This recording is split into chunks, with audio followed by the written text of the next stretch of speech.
आज Doubtnut app download करें। Doubtnut पर अपने सभी गणित, रसायन विज्ञान, भौतिक विज्ञान और जीव विज्ञान के डाउट्स का करो सफाया।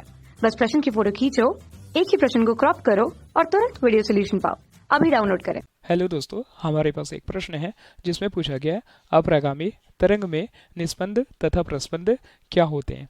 तो आइए इस प्रश्न को हम एक परिभाषा और चित्र के माध्यम से समझेंगे कि अपरागामी तरंगों में निस्पंद और प्रस्पंद होते क्या हैं।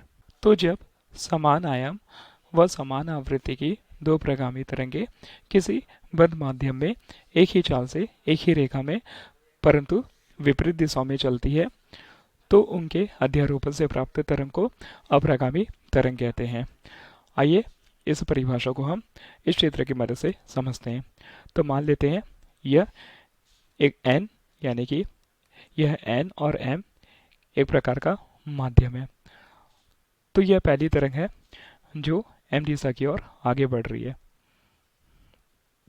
जैसे हम चित्र की मदद से या माध्यम से देख रहे हैं।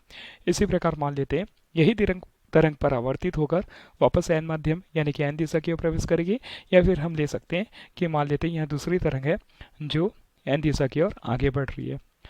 तो हमें एक स्थिति प्राप्त हो रही है, यानी कि यह तरंगे किसी एक बिंदु पर अपने कण के विस्थापन की स्थिति को शून्य कर रही है। अर्थात यह तरंग को हम बोल सकते हैं कि यह तरंग एक ही स्थान पर रहकर फैल रही है व सिकुड़ रही है। तो इस प्रकार जो हमें तरंग प्राप्त हो रही है वह हमारे लिए एक प्रकार की अपरागामी तरंगे होगी। तो प्रश्न के अनुसार बोला गया है कि अपरागामी तरंगों में निस्पंद तथा प्रस्पंद क्या होते हैं। तो जैसे कि हमें पता है कि प्रत्येक तरंग में दो स्थिति होती है।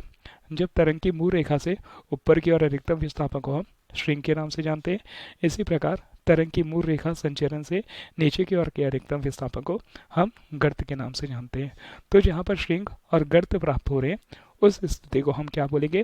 उस स्थिति को हम प्रस्पंदी की स्थिति बोलते हैं।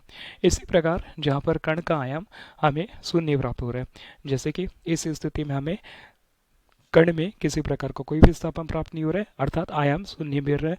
इसी प्रकार यह स्थिति और तरंग की इस स्थिति में हमें कण का आयाम शून्य प्राप्त हो रहा है। तो इसे हम कौन सी स्थिति बोलेंगे? इसे हम निस्पंद की स्थिति बोलेंगे।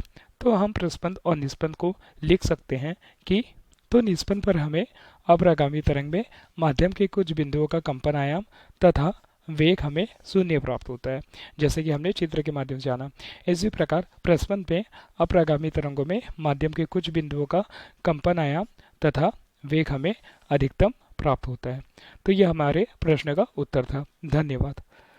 कक्षा 6वीं से 12वीं से लेकर नीट, IIT, JEE वो एडवांस के लेवल तक 1 करोड़ से ज्यादा छात्रों का भरोसा। आज ही डाउनलोड करें डाउटनेट ऐप या व्हाट्सएप करें अपने सारे डाउट्स 8400 400 400 पर।